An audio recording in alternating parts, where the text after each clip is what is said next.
Well, hello. I should probably mute some stuff here. There we go. Hopefully, you guys can hear me. Looks like we've got one person watching us, which is great. Let's see if we got anybody on YouTube yet. Let me go to private chat here. Awesome. Hey, we're up to 3 viewers. So you guys may have noticed we push it back 30 minutes. Just trying something a little bit different. See if that makes any difference to the viewership. So, as always, if you're on the Facebook or the Counter Church page, make sure you're letting us know what you think. Is 7:30 CST a good time? I have it from good authority that Mr. Crozier himself from Australia will be joining me shortly. Let's see here. Billy, yeah. Well, for right now, we're Matt has promised that he would join me. And let's be honest, Alex, he's out, right? He's out. And Jeremy, who knows what Jeremy's doing? So yeah, so tonight it's just me. So I guess for starters, we've had a couple tournaments that came up this weekend, and let's just share some results. So let me share. Let's see here.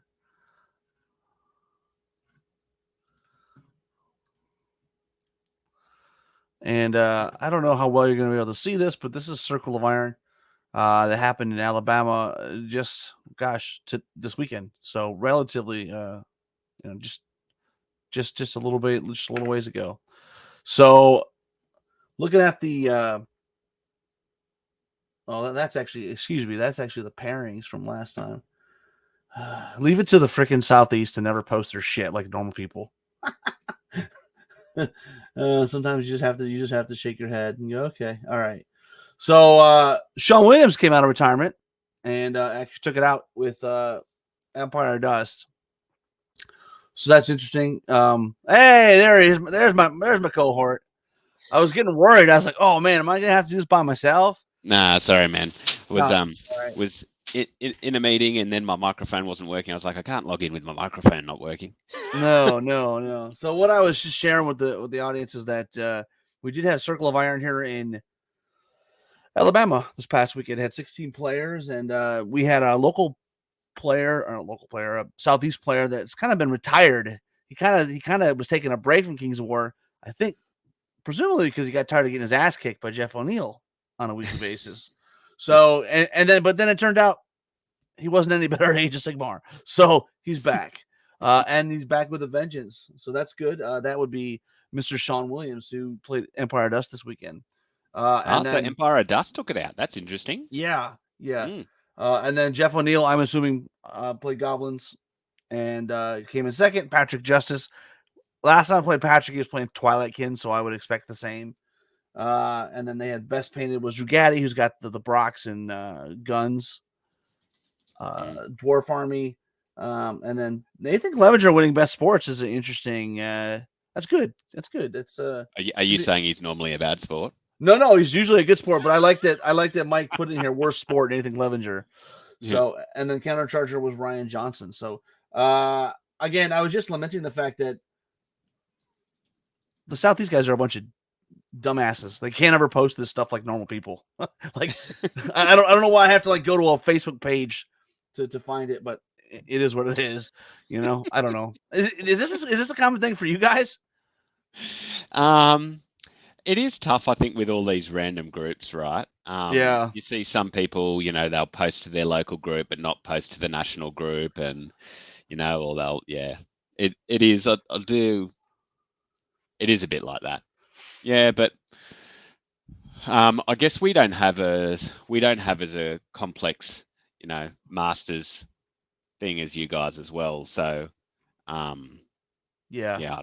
Well, I mean, I think it's just smaller, right? The scene is just smaller, and we'll get to the discussion that's popped up recently. The recurring every 6 to 9 months, we got to have this sports soft score conversation on Fanatics. Any implications of the Masters team? I doubt it. I mean, Sean Williams won the event, but I think that's his only event he played in all year, so he's not going. And everybody else, are the people you would normally see at the top. So, Yeah. And to Did be you fair, see? Sorry, go you ahead. go. No, go ahead. There was another event on this weekend as There well? is a much bigger event, and let me share that one as well. Yeah, Tom shared the top two lists, which were both very nasty lists that were on the top table. It was like an ogre list versus I think Twilight King. Correct. But you know what? It was an MSU ogre list, but it was not the one you would think. So No. this is the pilgrimage event, the first one, which is amazing. Great turnout for them. 40 some players, I think. So good on Bart and Marcelo and the rest of the guys that the Battle Pilgrims out of Philadelphia. It looks like an amazing time, but Mike Zettelmeyer took it out with an MSU ogre list. And let me see if I can find the actual list. One of the things that surprised me is it was 9 regiments, which that didn't surprise me. But rather than the veteran sergeants being shooters, he's put them on chariots now. So gives them speed. It makes use of the elite. If you can get a flank, because they're still nimble, right? You can get a 10 attacks in the flank, and it gives you an extra thunder charge. So your crush 2 thunder 1 hitting on 3s with elite. Pretty scary stuff. Yeah, and I think the interesting thing about them is it makes them more of a target if you can, if you end up seeing the list. I'm not sure where Tom posted it. I think he posted it in Fanatics. Oh, you know what? You're absolutely right. You're absolutely right. This is great television. Yeah. So I think the interesting thing about the chariots is it means they become the target, right? And then the bullies are probably running around doing bully things unchecked. Yeah. And this is 2,300 points. So he's got 9 regiments of ogres. He's got 2 warlocks plus Namagarok. And then, as you mentioned, there's 3 sergeants on chariots, 3 bullies, and the Namagarok, 2,300 points straight up, 27 unit strength. Not bad unit strength either. No, I think that might be the moment where the RC probably go, "Oh shit, what have we done?" Well, and playtesters, honestly. Yeah. To be fair, this is why regiments of ogre shouldn't unlock. This is the exact thing it was trying to prevent. To avoid this abuse. And all right. Okay. It's a Mike list though, isn't it? Like his orc list was different, but it was lots of moving parts, and I think that seems to be where Mike finds his strength is the lots of moving parts lists that absolutely. And I guess I don't know if he showed the let's see, did he show the other one as well? He did. He did, yeah. So this is the Twilight Kin list. This was just equally filthy. I mean, Glade Stalkers, he had 2 troops and 3 regiments, 2 Abyssal Horsemen, which I think those are the best knights in the game, bar none, right? Thunder Charge, crushing 1, regen and Fury. They're just really, they're just ugly. And what are they worth? I can't quite see that. 240. It's naked. 240 naked. Yeah, and then the second one he had the Helm of the Drunken Ram. Well, I can tell you that 2 of those into a pike block of Kingdoms of Men can take out a pike block, which is pretty awesome considering that they hit on -2 for phalanx and ensnare, and they still wallop. And then he's got Silver Beast Cavalry, which is interesting because I believe more shooting. I believe Steve Hilder said it's put those in the bin. I believe. Oh no, sorry, Steve was negative because of the thematic purposes, right? Right. Yeah, they don't seem very Twilight Kenny, do they? And then 2 Mind Screeches, Yeah. See, if you compare that, if you compare those horses to say the Elf Stormwind which is 16 attacks, hit on 3s, have elite and thunderous 2. I'd pay that extra 25 points to get those Abyssal those crown-bound horsemen every day of the week. Yeah, every day of the week. Got a couple of comments there, Rob, from someone who hasn't allowed StreamYard. Oh yeah, let's take a look. So let's take this first one. Is there a Kings of War strictly for tournament results and photographs? Well, yeah, we do have the King of War. Well, in the US, we have the Kings of War US Masters, which it should be a place to put results. But also, I think in the U.S., one of our bigger problems is that we have not yet settled on a replacement for War Score. We've got people that are still using War Score, taped together spreadsheets, tabletop TO, best coast pairings. I think ultimately that's really the problem is we just need to come to, as the Beatles would say, come together. What happened? Wasn't there the design of a new one going on? And it's still ongoing. It's still ongoing as far as I understand. But at this point, in the interim, we should probably just pick a solution and probably just push forward. So March Hare. Well, another one that I didn't in the mountain region. Then that's a 1-day event. So then we had some other comments. Chariot spam is for min and maxing edgelords. They're scary, right? They're very scary. Yes, come together. Yeah. So yeah, and it's Tim from War Chest Creations is the one that's actually working on the software for the US scene. But he's got a full-time job. He's got a full-time side hustle. So we'll I just think it would have been so much easier to say, look, we've got a couple of thousand players of Kings of War in the US, go to tabletop TO and go, if we get everyone to put in $1 for you or something, can you make it do this? Yeah, and to be fair, like that's what I've been using, and I just love it. Right, like it's I can actually play in my events. Sports and hobby that you want. Right? Yeah. So for my 1-day events, it doesn't really matter because I don't have those scores. Right, it's just straight up kick people in the face, kind of just a battle score. So that's fine. And it does that with attrition. So but you're right. Like for a 2-day event, I have to like augment it with with a spreadsheet for some of the soft scores, and I guess that's a good enough segue, right?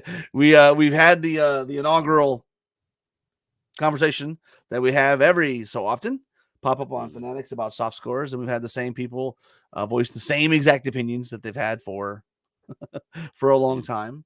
So it's at this point, I think I don't know. What are your thoughts on the discussion of the sports and hobby? Look, I just don't think there should be rules about it in general, right? I think an event should run the way they want to run it. If the TO is running an event, then the onus is on the TO, and the TO should be allowed to run it the way they want it. And then there needs to be some sort of acceptance that if someone chooses to do that, then they deserve to have and that it reaches whatever critical level you have for your masters. Like so in Australia for a 1-day event, because our scene's quite small, the bar's quite low. So it just basically has to be open invite and has to have at least 8 people and be at least 3 rounds. Right. And then there's a modifier based on how many games there is and how many people there are. If an event chooses to incorporate scores, then that should be submissible to masters, in my opinion. But the fact is this, I think a lot of this came up over the UK, is that if you have a masters committee, and if that masters committee is elected, and then they make decisions that are voted upon, then you probably just need to go with it instead of whinging about it. Yeah. Well, that's just it, right? Like, at the end of the day, like if you don't if I've told people this before, if you don't like the way the scoring is, then don't go, right? Yeah. But with your dollars, right? And so we do have a comment that I'm going to let you so this is Bill Harvat, who has very strong opinions and is a questionable general on the table, let's be honest. We don't see as much of Bill as we used to. No. I'm aware but he's of the opinion that tabletop TO is crap. Yeah. Well, yeah. I disagree. Like I've used it, and to be fair, Tim's got to finish it. Like at this point, Tim stuff's crap because it's not done. So I don't, exactly. I think there is a little learning curve with tabletop TO. There is a little learning curve. For the TO or for the user. Mostly for the TO, and the confirming with your opponent isn't always seamless, but I think it's a great piece. The only complaint I have is that I wish there was a TO screen so that when you do your matchups and then you have to fudge stuff around because you've got to adjust. Yeah. I wish it didn't just go live. Like I wish there was a button to say, "Oh, now publish the results." That's my only concern. Everything else works perfectly fine, and we have a lot of Luddites in the local Memphis area that are able to use it proficiently. So that's a good thing. Yeah, and it's quick. It is super quick. So much quicker than a web than a spreadsheet. Quicker than bloody what was that piece of crap? Some people are still War using that you were score. talking about. Yeah. War score. Well, You know. it was. I mean, it was revolutionary when it came out, but like at this Yeah. point, it's a little long in the tooth, right? Yeah. And browser based is awesome. I think browser based is good. Yeah. Now having a But downloaded app is a big deal. yeah. And to be honest and fair to Tabletop 2, it was designed for X-Wing. Mm-hmm. And still is primarily designed for X-Wing. They've made some adjustments when we've requested it. So I don't disagree with Bill in terms of that. Well, I disagree in that it's crap, but I don't disagree that something could be better. But build it and prove it. Yeah. It's a lot of work. It's a lot of work. Yeah. Yeah. So back to this sports, sports core thing. It is what it is, right? I think it's I don't think we're ever going to have a consensus, On sports and no. Yeah, sports and painting. I think, there's always going to be, and that's why I am a fan of scenes that have different options. So, for example, we have the Blue Sea Brawl, which is a complete hobby tournament. It's like 30-30-30, right? 33-33-33, right? Bug Eater, another one that's like 33-33-33. Then we have Kings of Memphis, which is like 60% battle or 70% battle, and it's mostly battle. And even sports is not traditional, right? It's not, you don't pick your favorite. You only judge them at the table. Did they show up on time? That kind of thing. So, most people end up with maximum sports scores. Painting, the same sort of thing. It's a cap paint scoring system as to overall. Yeah. So and look, cap is definitely my preference if you're going to include them. I think it can become a little bit elitist and favor those that maybe have more time than others. And some people just like to buy a painted army. So I like the idea of capped. But yeah, the reality is in the end, the TOs will be putting on the events that people want to attend. Because if they build a pack that people don't like and they don't attend, it's too much effort to be worth keeping to do. Siege of Augusta. Yeah. Well said. So yeah. Right. So I think any Masters committee or whatever needs to respect that if people attend a tournament, it's because they wanted to attend that tournament. And if you get enough people to meet the qualifying criteria, then it should be included. It should be included. Well, I think one of the things that folks are missing when they are detractors of the soft scores, you're missing out on potential consumers of the tournament. There are people that don't give a crap about how they play on the table. They just want to come and compete for a painted thing. And it's not just, they don't just want to, like, how do I say this? They don't just want to be like shoved to the side room and go, oh, well, this is like this special thing. Some points to overall is, makes them feel good and show up with a really pretty painted army. Or you may have people that are like mid-table generals, right? And then they really put a lot of effort into their soft scores to make, painting, to make them, instead of being a mid-table guy, they end up being a top, quarter table guy or a girl. So yeah. And I is that still Bill? Press accept on the bloody Facebook, Bill. Hank Googe is a brilliant example. Someone wrote. Right, yeah. Not a great general, a great sportsman, and a great painter, and is able to take that and to transcend something. What? Let's be honest with you. That's the South is a whole different animal than everywhere else in the U.S. The South is all about hobby scores, right? All of their events are very hobby focused. So,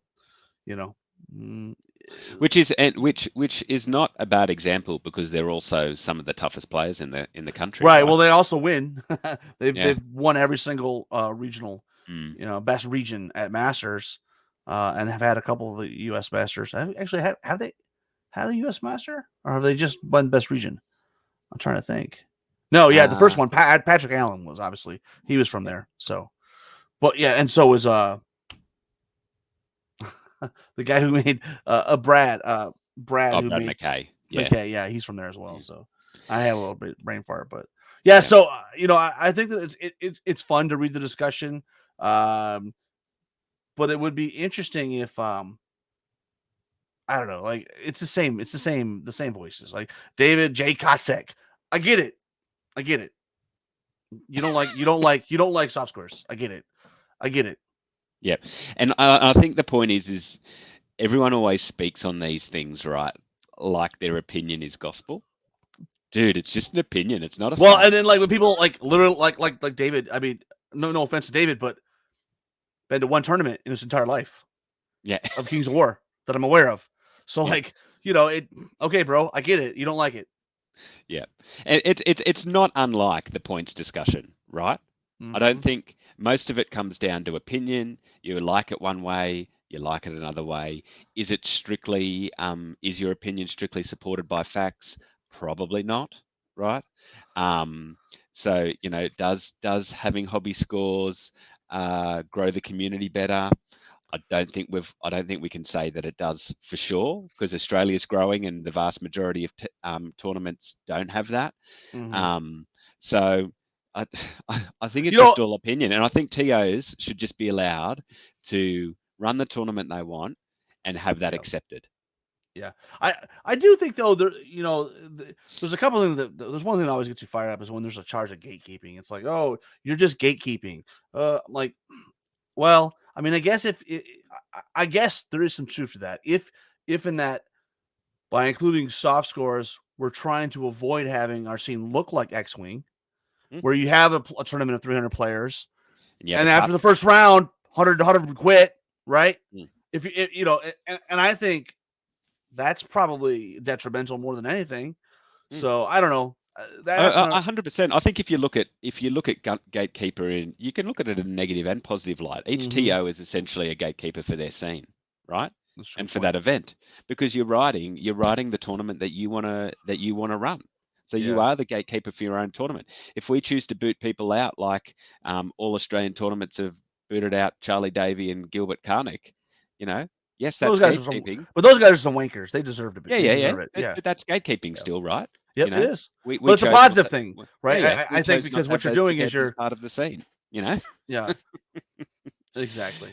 So, yeah, I think there is a gatekeeping aspect, but I think to suggest Well, that it's I very would use negative. rather than use the word gatekeeping, I would use the word stewardship, right? Like I think we owe something to the community to keep us moving in a positive direction, right? Mm. And if it is kicking out the George O'Connells, right? Like then so be it. But you know, That, I that that that leads to a point, isn't it? Whether it's yeah, the Gilberts or or the Georges or whoever, if the same problem comes up time and time again, right, the problem is not the scene. Right? right, right, If the feedback is the same all over, then the problem is the person. exactly, You know. exactly. Mm, mm, Yeah, so it was another interesting discussion on Fnatic. So that's always a lot of fun to see that. It'll be interesting to see what the because I mean I guess it stemmed from I guess currently the UK scene doesn't allow events to be Masters qualifiers if they have soft scores. mm. As if they're, I think that's right. If I'm wrong, please somebody chime in and tell me I'm an idiot. But I think that's the Well, case. I think that's where that whole thread came from, because obviously the Northern Kings don't agree, right? I'm not sure how they choose their Masters committee, but obviously it had been voted internally that soft score events shouldn't be allowed. Yeah. I think that seems silly to me. But if they have a democratically elected committee and then that committee decides something, well, then you have to go with it. It's interesting you say that because it's not dissimilar from what we have in the U.S. Right? Like there are people that one of the contentious parts we had in the U.S. was about like doubles events or team events. Well, can they be qualifiers because you're not playing as an individual, you're playing as part of a team, right? Mm, And so there's that. So um, mm, so your good friend Luke has a comment here. Even if they're given a chance to fail, it should be allowed to a path of redemption. Good point, but mm, I'm a big fan of the 3-strike rule, right? At some point, you got to cut them off. If you go to the bar and you get drunk 3 times and you have 3 DUI fatalities, that's it. You Yeah, know, yeah, yeah. If this is Luke now, God, I would have hated him 5 years ago. yeah, Um, no. Like I don't disagree with Luke. I mean, the people in our local scene have continued to show poor behaviour online, even if they haven't been allowed at online tournaments. So they won't get a Path of Redemption anytime soon that I'm aware of. So but I do totally agree in that people deserve second chances. But it's like alcoholism. Though. The first step is you got to admit you have a problem. So if somebody comes and says, "Hey, look, I legitimately have a problem," mm, and they're looking to correct those problems, then that's a different story. But some of that's not always the case. no, no, no, Uh, no, no. and to be Yeah. fair, you are the most lovable jerk. So yeah, um, but yeah, I think yeah, you're right. Like if they show that they're open to change and say, look, how could I be better at this? What is some of the feedback on how I can improve? Absolutely, 100%. You know, um, but I don't think you should be giving them that chance once per year. well, Because the yeah, reality is those people ruin tournaments for others. So you give one jerk a chance once per year, and they might ruin the tournament for the 6 people they play. And then what right, happens if you lose, even half of those people to the next tournament because they're worried that that person might turn up? Well, that's detrimental to the scene. And as you say, that's part of stewardship of the scene. right, Is that it's beholden upon some people to do that because some of these people don't self-select. right, yeah, yeah. Mm. So what have you been working on hobby wise? I figured we could chat a little bit about that. What have you been Oh working man, on? man, my gaming and hobby time at the moment is like after 9:30 at night or before 6 in the Mm-hmm. morning. So literally, it's just been doing some play-by-email games on UB and writing them up as battle reports. So I literally haven't been able to do anything.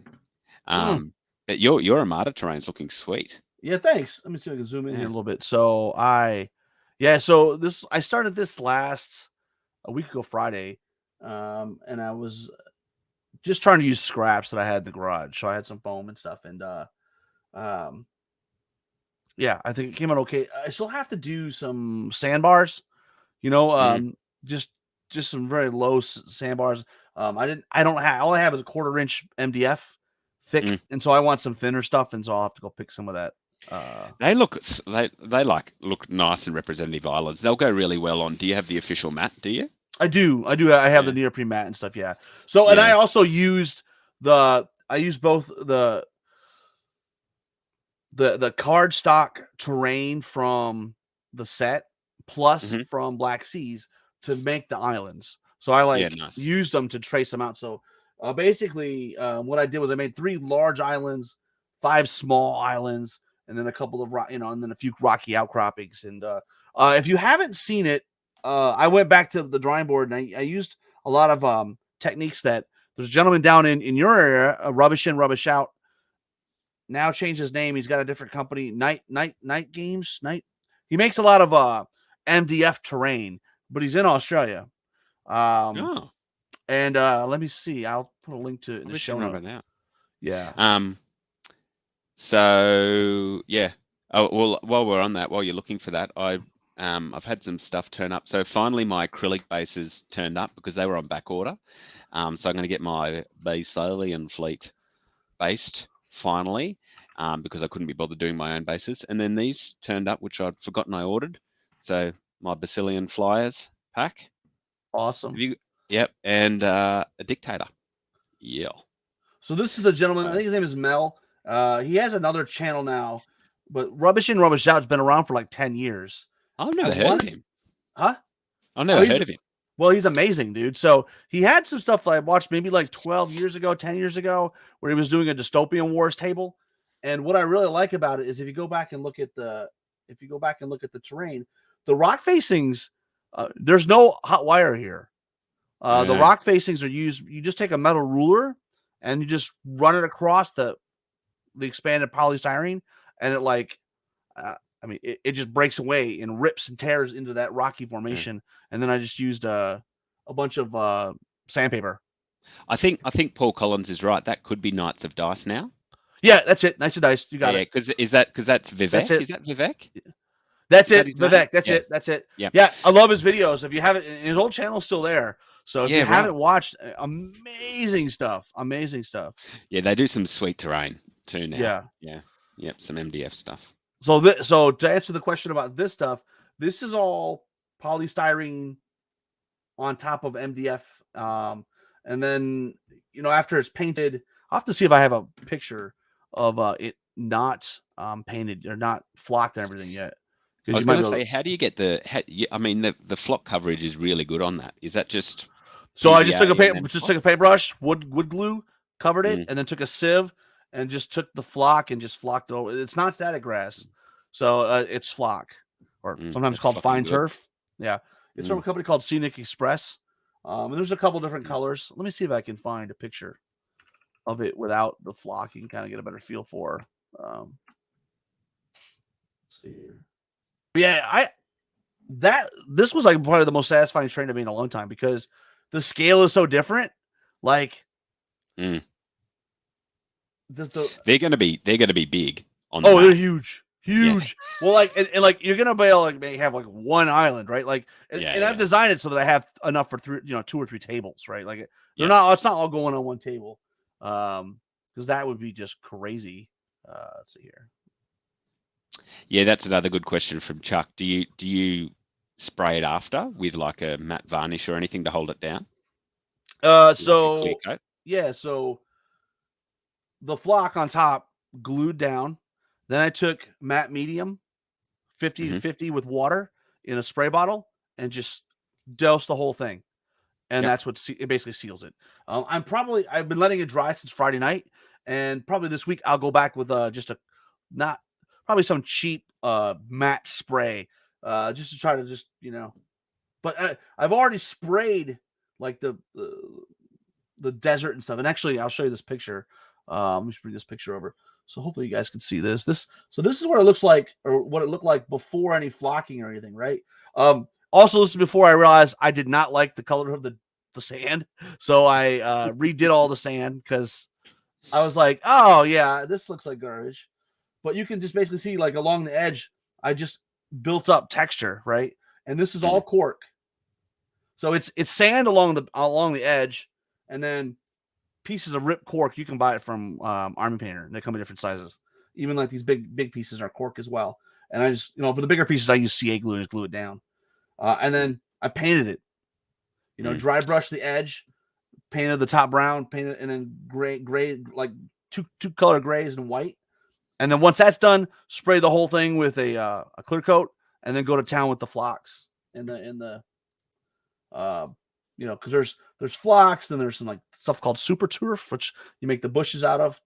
But yeah, it was cool. Great, man. Yeah, I'm looking forward to get it on the table and get some games in with it. One of the things I wish I would have done is maybe I can do it for next week. Is I've also have like the Warlord Terrain accessory set. They have 2 accessory sets. One's like a monsters set, so there's like a kraken and shark, and so I've got all those painted. But then I also have like their terrain set. There's like a lighthouse, there's a tower, a gun tower, an embankment, a couple crashed ships. And so tell you what would be cool. Get some prints of like the Easter Island stones. The big face stones. That would be amazing. Yeah. Well, you want to hear something really like off the wall? Like I was going into the rabbit hole, and then I kind of like came back and was like, yeah, that's a bit much.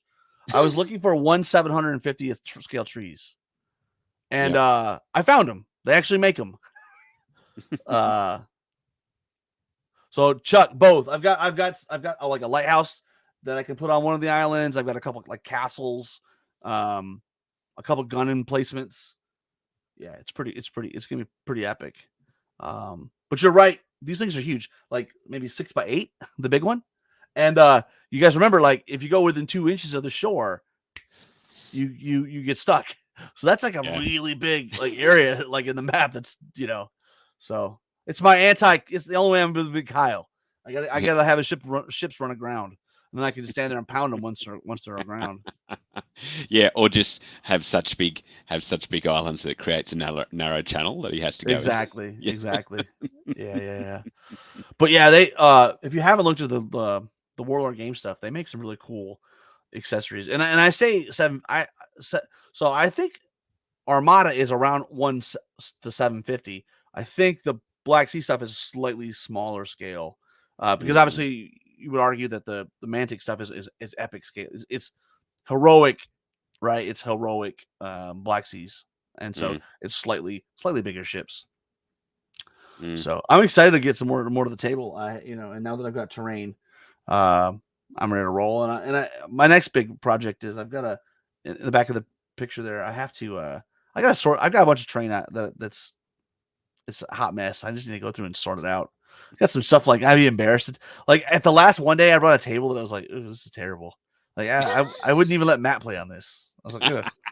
But I brought it for the one day. It was like, so.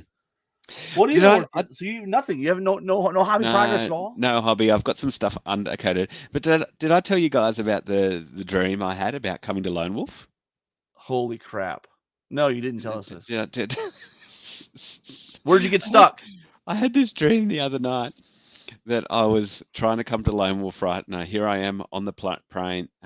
There's a 3D print. Oh, that'd be cool. That would be amazing. Yeah. Why don't you send me the link, Chuck, so I know where to get it from? Yes, I had this dream that I was coming to Lone Wolf, and somehow I ended up in Bayern Munich.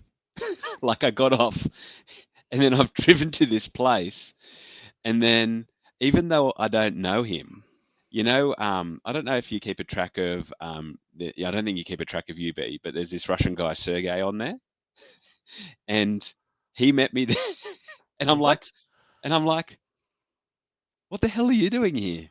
Like, I didn't think someone from Russia would be able to fly into Lone Wolf. That's insane, dude. And then I looked up at this building, and it's like, and I think it was like the soccer club building for Bayern Munich. And I was like, oh man, I am in the wrong place. That's great. And so I didn't get to play at Lone Wolf. Oh no, that's an upsetting dream, right? Like that's a really upsetting. Yeah, that's a real upsetting dream. I was so pumped. Yeah, that's a super upsetting dream. In other hobby news, I built a Army of the Dead army this weekend, so that's something, I guess, for Middle Earth. Yeah. So we'll see how that gets on. I've got do I still have that? No, I think I gave it away. My Army of the Dead. They're cool models. Yeah, they're really awesome, and there's not that many of them. Like there's like one sprue. What's that? Are you going to play Lord of the Rings? Yeah, that's the plan. Yeah. So I think we're going to do both. We're going to do both the strategy game and battle companies. Yeah, I've never played battle companies. The strategy game is cool. I really like it as a rule set for like. Don't expect it to be a balanced game, right? Right. But it fits like the movies and the books. Like it's got these fluff rules. Like I always loved, Arwen has this spell that she can cast water and it knocks everyone over. And if the person's standing in a river at the time of casting, then it does more damage. Oh wow. Yeah, it's cool. Yeah. I like it. Oh, Randy Davis is telling me that the arena is called Allianz Arena. Interesting. Yeah, because he's a band, a Munich supporter, I think. Yeah, Randy's another other news. Randy's got the notes written for our colorblind episode, so we'll be locking that down here shortly. If you're listening to this and you are colorblind and you want to join us for an episode talking about how difficult or the difficulties of being colorblind in our hobby. Hopefully, he hasn't written the notes in red and green to send out to everyone. Oh, yeah. Dude, you're only reading every third line. That's right. Gosh. What have you got coming up? Tournament. Well, I have Lone Wolf, which is up in the air now because my van, obviously, it's an old story, but ended up being $3,500 damage. So for one mirror. No, it's the mirror and the whole side of the car. So and it's not like so it's a whole thing. And so it's going in the week of Lone Wolf. So basically I'm probably not going to go just because I can't leave my wife and my daughter with like no car, right? So but I'm maybe we'll see. I might carpool somebody.